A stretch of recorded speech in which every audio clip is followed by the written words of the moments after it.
Yeah, are we good? Man, aren't you grateful for this night God's created, right? It's not 95 degrees. We got a breeze. I got a sweat rag just in case, but I don't think I'm going to need this beast. So it's going to be good.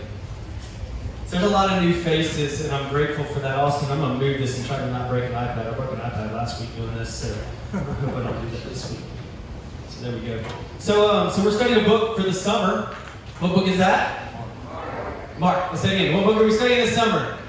Mark. Okay, so I'm not going to preach to you. We're going to open God's Word. We're going to do this together. And so that's just kind of how we roll in student ministry, especially high school over here in the Edge. And so if you're new here, if you're a freshman, a rising freshman, I should say, just know I'm going to want you to talk back to me. And that's because I think that we get a lot more out of it when we're in this together and we're going back and forth. So when I ask you a question, it's not rhetorical. Unless I tell you it's rhetorical, it's going to be I want you to actually answer it out loud. We're in a tent, and so sometimes your voice gets like gone really quickly. And so you got to yell like at the top of your lungs when I ask you something, and you got to say it boldly and confidently. And so go ahead and prepare yourself. I'm going to ask about 3 people to stand up, come get my microphone, and read tonight. And so if that's you, if you're like, man, I need to be bolder than what I've been being, or I've been praying for boldness, now's your chance. So I'm going to call you just a minute, and you just go ahead and like volunteer, jump up. Don't wait for anybody else to take it. You come take the microphone, and you read with me. So what'd you guys read about this week? Mark, yes! There we go. So what did you read about? Mark, you read chapter 2. We went from chapter 2 through 3 to 4, and we got into 5. What happened in chapter 3? Can anybody tell me? Anybody remember what was going on? Okay, so he heals a man with a withered hand, right? On the, what day? Sabbath, right? Pharisees didn't like that because they're religious people, right? Okay, what else? The Pharisees thought he was very blasphemous. I said a little louder. The Pharisees thought he was blasphemous. Okay, so the Pharisees thought he was blasphemous. Great, yeah. Are we getting into chapter 4? What happened in chapter 4? What is that? Parables. What was the parable of the what? Sower, right? The soils, right? Okay, awesome. So he tells about the 4 people. Awesome. If you're not with me yet, you're here, you're like, what are they talking about? That's okay. We got this reading plan in the book of Mark. And if you need one of these, we're going to give it to you. We don't have the chance to study every single word of all of the chapters in Mark together on Wednesday nights because we only have 8 of them and we can't tackle an entire book. And so what we've done is we've given you these texts so that you can read them all week long. And we're going to choose one of the readings that you had from the week before. And we're going to take it into Sunday night. And we're going to illuminate it, Lord willing, for you. And then download it into your groups. And then that way your groups you can actually apply it to your lives. And so that's the goal. That's what we're going for. And so the parable of the soils. And then we get into chapter 5. Does anybody know what happens in the first part of chapter 5? As you flip your Bibles, you're going to read the title on the top.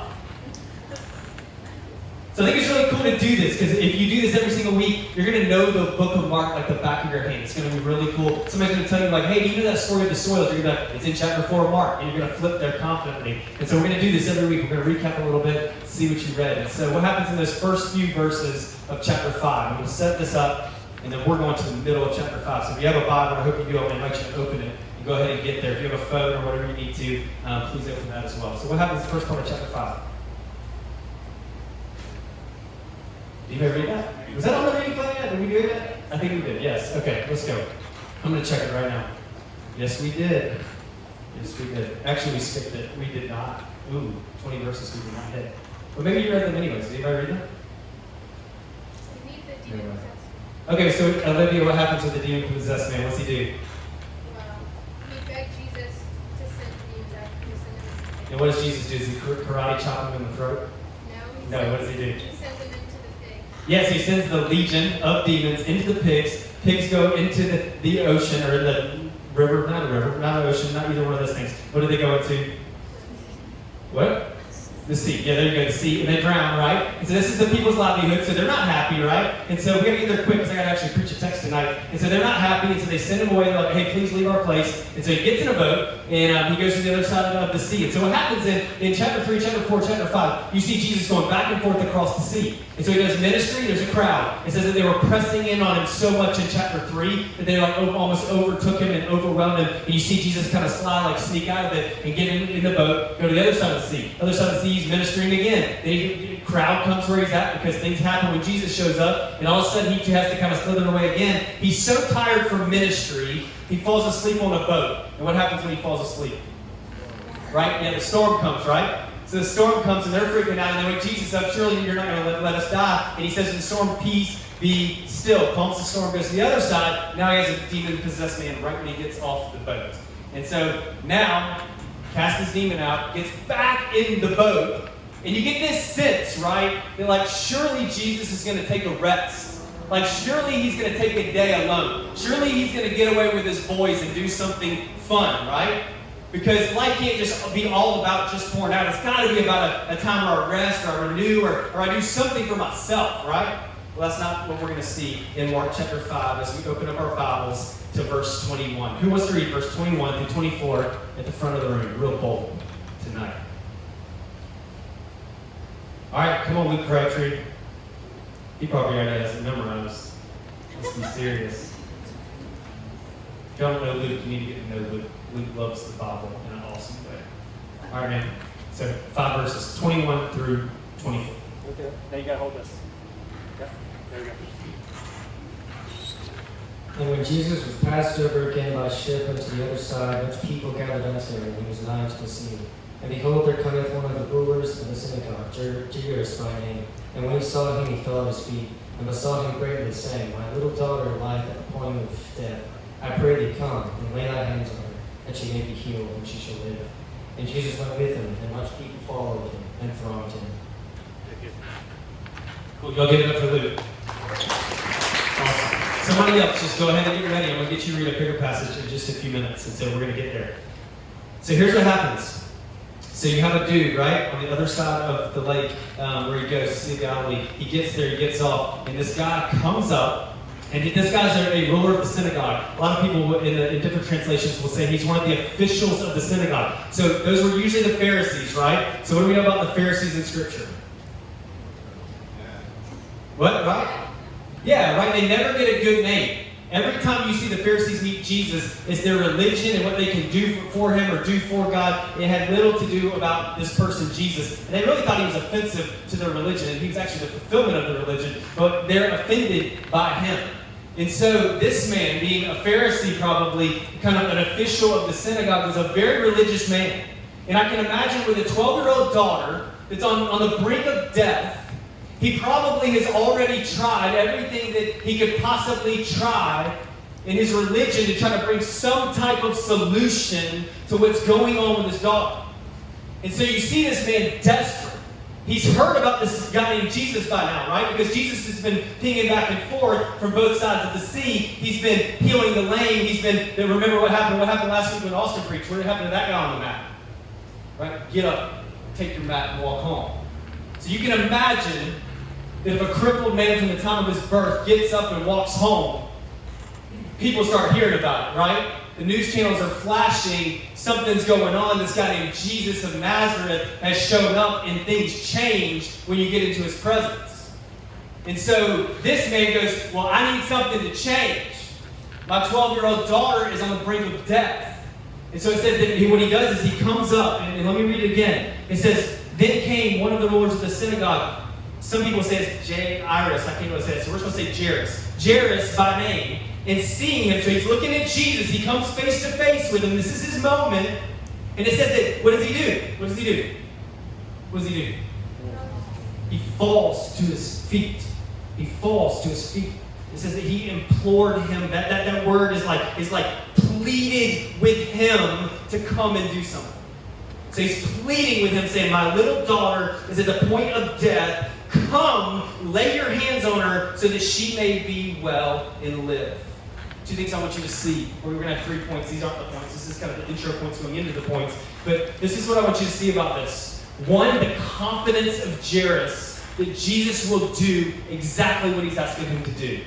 He doesn't waver in faith. He knows, because he's seen it happen with his own eyes, that if this man, Jesus, comes in the room, he can change the situation for the rest of his daughter's life.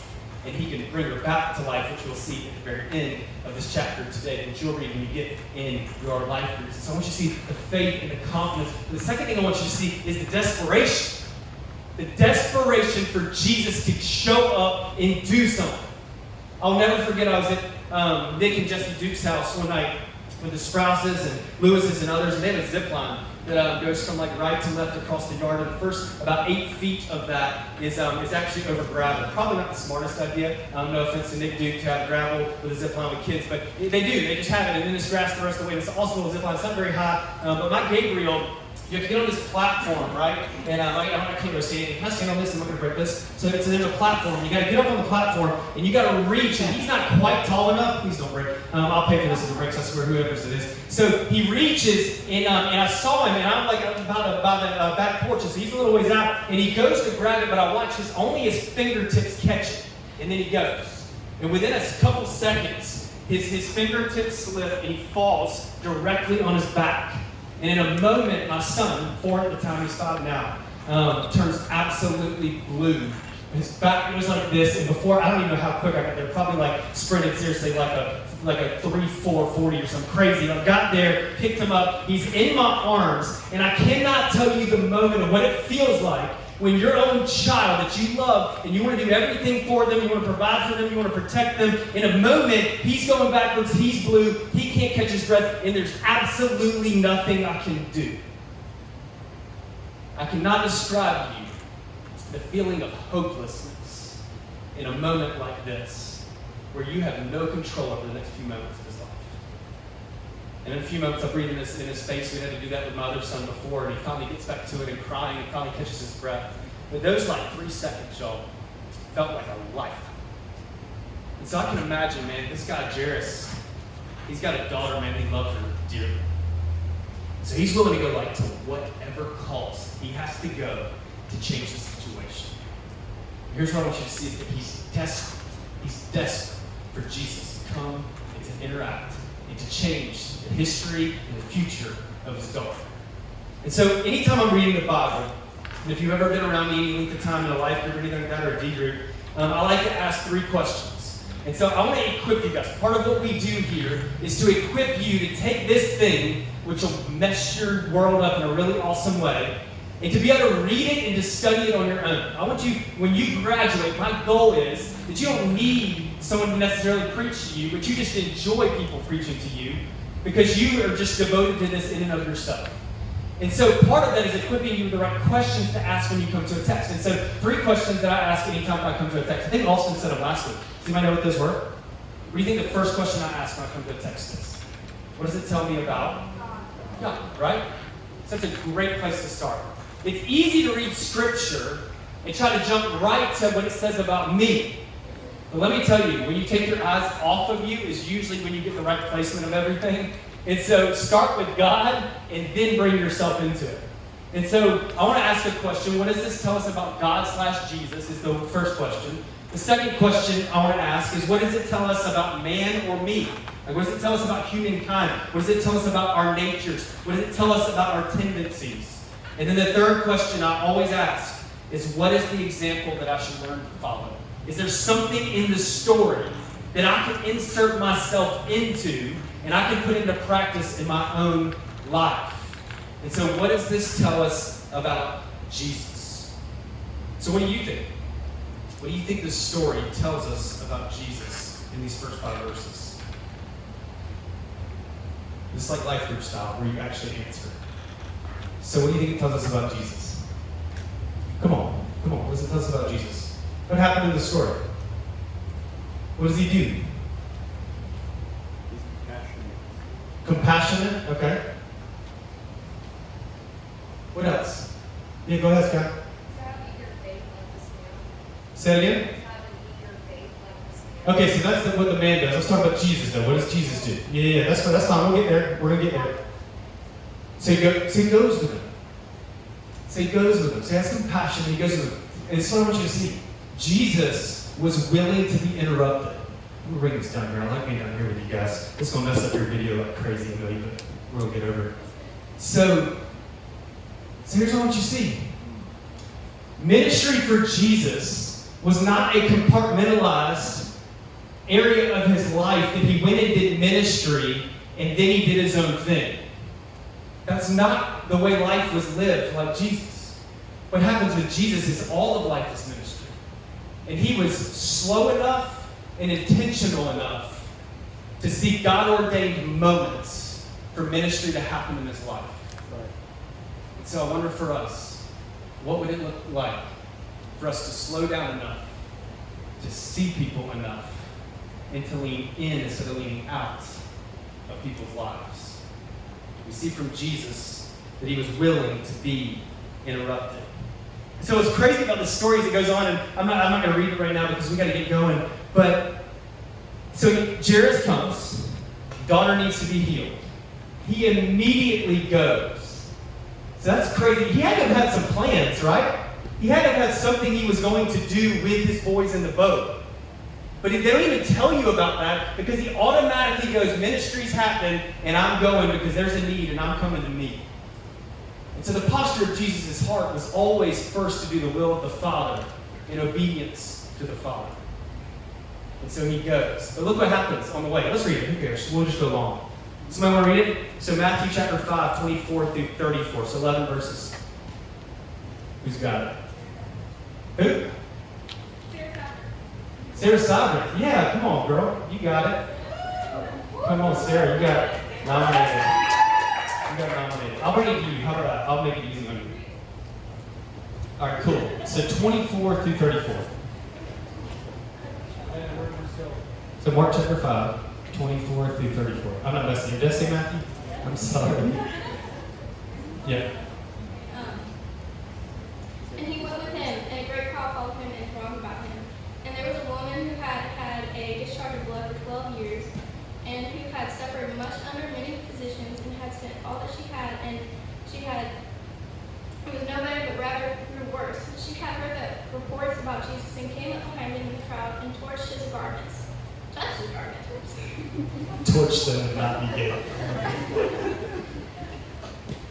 And she said, if I touch even his garments, I will be made well. And immediately the flow of blood dried up, and she felt in her body that she was healed of her disease. And Jesus, perceiving in himself that power had gone out from him, immediately turned about in the crowd and said, who touched my garments? And his disciples said to him, you see the crowd pressing around you, and yet you say, who touched me? And he looked around to see who had done it. But the woman, knowing what she had happened to her, came in fear and trembling, and fell down before him and told him the whole truth. Yeah, awesome. Y'all give it up for Sarah. Thank you. Thanks for the nomination. So you got to volunteer, or your life leader's just going to straight call you out. That's how it rolls around here. So Jesus is interrupted from hanging out with his boys or doing whatever he's going to do.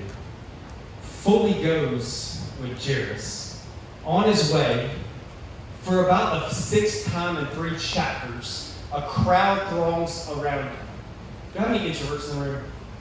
All right, so I'm an introvert. Only 3 of you? Come on, there's way more introverts than that in the room. So, like, you can raise it boldly. That doesn't mean, like, you're weird. Like, I'm an introvert. I'm raising my hand. A lot of people don't know that about me, but I get my energy from being alone, not being around people. Like, you guys actually wear me out sometimes, so that's just how it rolls. I love you, but you wear me out. Just being around anybody wears me out. And so, that's just how it is. And so, I got to get a lot of time alone. So, I wake up a couple hours early, and I really got to spend a lot of time with Jesus in order to have, like, a good perspective when I interact with other people. If not, it doesn't go very well. And so here's what I want you to know.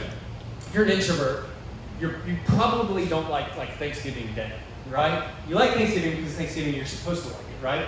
But if you go like to 3 or 4 families' houses, I don't know if y'all do that, where you jump and you jump and you jump and you jump, and then you're just exhausted. I mean, that's like what's happening to Jesus here. I mean, he's gone from crowd to crowd to crowd, going to be by himself, another crowd. Now he's going with Jairus, another crowd. It says throng. That word is like absolutely encompassed around him. And as he's walking, you see a woman. What do we know about the woman? What do we know about the woman? What? Some kind of disease, a blood problem, right? So she's had a blood discharge for 12 years. Yep. What did she do to try to fix that? Doctors, right? Did it fix it? No, right? And so this is like B story within A story. So he's on the way to heal the girl. Like, it's all about Jairus' daughter. But in the midst of the crowd that he'd been in 6 different times in 3 chapters, now he finds himself walking, and a woman comes up, and she's reaching with desperation to, if she can just touch the back cloak of his garment, then maybe something could alter. Maybe something could change. And so not only has she tried to go to doctors and it not worked, what does it say that she did with her money? She's been in awe. Imagine being broke, homeless. You have discharge of blood, and you don't have anywhere to go. This is probably the epitome and the definition of hopelessness, right in the midst. But for her, she had heard about Jesus again. And so she comes with hope that maybe if she could just touch him, maybe if she could just touch the outer garment of his clothes, that something could change.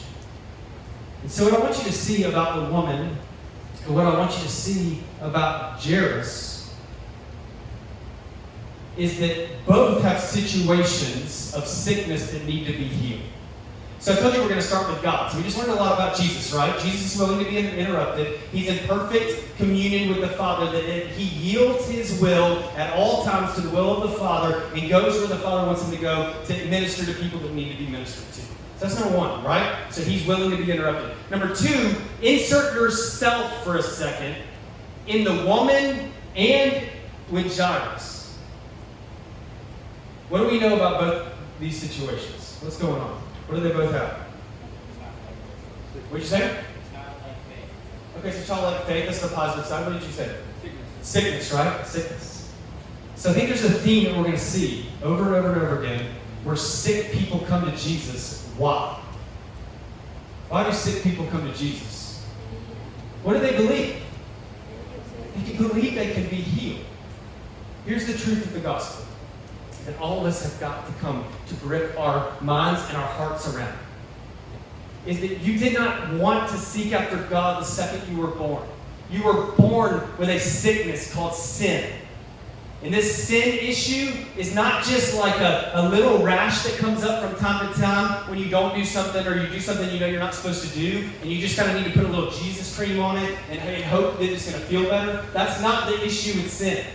Sin is like leukemia in the blood that has affected each and every part of the deepest parts of your identity and your spirituality and your physical being. Romans 3 says, none is righteous, no, not one. No one understands, no one seeks after God. But the truth of the gospel is that you're absolutely broken and sick and in need of a Savior.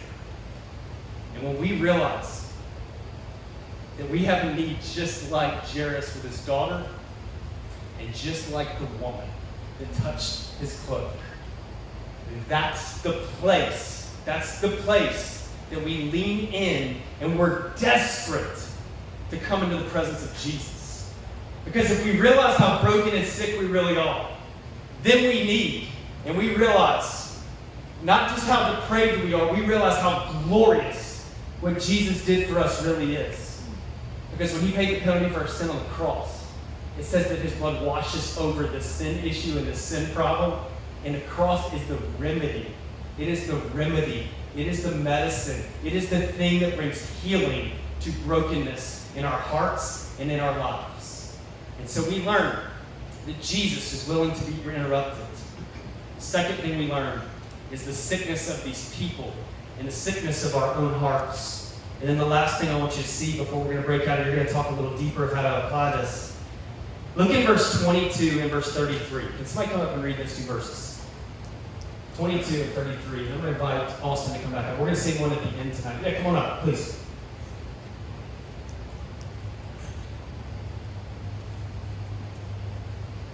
Ian Bittinger. Give it up for Ian being bold. So I need you to read two verses. I need you to read 22 and then skip down and read verse 33. So we're going to see what happens with Jairus when he comes up and what happens with the lady once he turns around and realizes that she's been healed. So read those two, Paul. Then came one of the rulers of the synagogue, Jairus by name, and sitting, and he fell at his feet.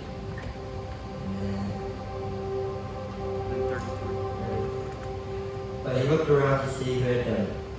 But the woman, knowing what had happened to her, came in fear and trembling, and fell down before him and told him the whole truth. Yeah, awesome. Y'all give it up for you. Thank you, Lord. So two different people, two different stories. Absolute sickness, brokenness, and what do we see they do when they come to the presence of Jesus? says that they absolutely go prostrate to their knees and they fall before him, and she even has fear. She knows she's been healed, right? And I don't even know what Jesus is like, because he's like felt power come out of him. I don't know what that's like. Like, I don't know how you feel power around you, but Jesus feels something. He turns around and something's going on in the scenario, and he finds a lady, and all she can do out of fear of what just happened in this scenario is fall to her knees in absolute like devotion, absolute surrender, absolute brokenness, just offering herself to God. It's just like the sinful woman, right? It comes into the room, and we may even read about this later in Mark, and there's all the Pharisees are like, man, you won't believe this woman from the city, like she doesn't deserve anything. She's probably a prostitute, and she comes, she doesn't care what anybody else thinks. She does not care what anybody else thinks in the room. And she gets down on her knees, and she pours the most expensive thing she has at the feet of Jesus, because she realizes it's in the presence of Jesus that everything changes. And so the only response in our hearts when we realize how broken we really are is to fall at the feet of Jesus and ask him to come and heal you. And so some of you guys, if we're just honest for a second, you walked in here with some stuff that you're really not proud of. Like maybe you believed in Jesus, maybe you walked with him for a season, but you've fallen into some stuff that's pretty ugly. And if we projected it on the streets tonight, we'd be really ashamed where you're sitting. The truth is, that's really probably all of us, isn't it? Aren't there things we're not proud of? But here's what's cool about our God, is that he looks at us not in light of what we've done, but in light of what Jesus has done for us. Can I say that again, y'all? Like, can you not get over that? Like, he doesn't look at you in light of what you have done. He looks at you in light of what Jesus has done for you. Then your only response is to get out on your knees and surrender yourself to him. And when you come in the presence of Jesus, everything changes. Because when he enters the room, nothing is the same. I love this in Isaiah 64. I'm going to invite you to stand, and we're going to sing one final song. I just want to invite you to surrender to him. I don't know what that looks like. I don't know what thing you need to surrender. I don't know if you need to surrender the first time ever. You want to chat with somebody after, I'm going to be around after we dismiss you. If you just have something you need to chat about, or you need somebody to pray for you, my greatest honor and joy in ministry is praying for people, honestly. And so it would be a great joy to be able to pray for you if you have something going on that you want me to pray for. Isaiah 64:8 says this. I'm going to read this and I'm going to pray. And we're just going to sing one final song of surrender before we go to our groups.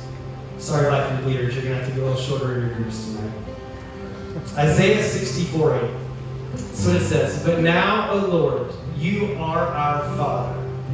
We are the clay, and you are our potter. We are the work of your hand. Jesus, may you work something in our hearts tonight. We just want to open our hands to you. I want to invite you in this very moment where you're at with your eyes closed, just to open your hands to him. I think sometimes posture matters. I think sometimes our physical posture informs what our heart needs to hear and know. So I want to invite you just to open your hands to him, just as an act of like, man, I surrender this to you, Jesus. This anxiety, this stuff I keep looking at I'm not proud of, these relationships that aren't well, whatever it may be, like we just hand to you, Jesus. We ask you to come as the potter, we as the clay. Would you mold something in our hearts tonight that's special, that's for your glory? May hard hearts in this moment turn into malleable clay for your glory. Would you move as you please among us tonight as we worship you with one final song? May the sound of our voices and the posture of our hands and our hearts be pleasing in your sight, Jesus, because you deserve our adoration and all of our praise. In Jesus' name, amen.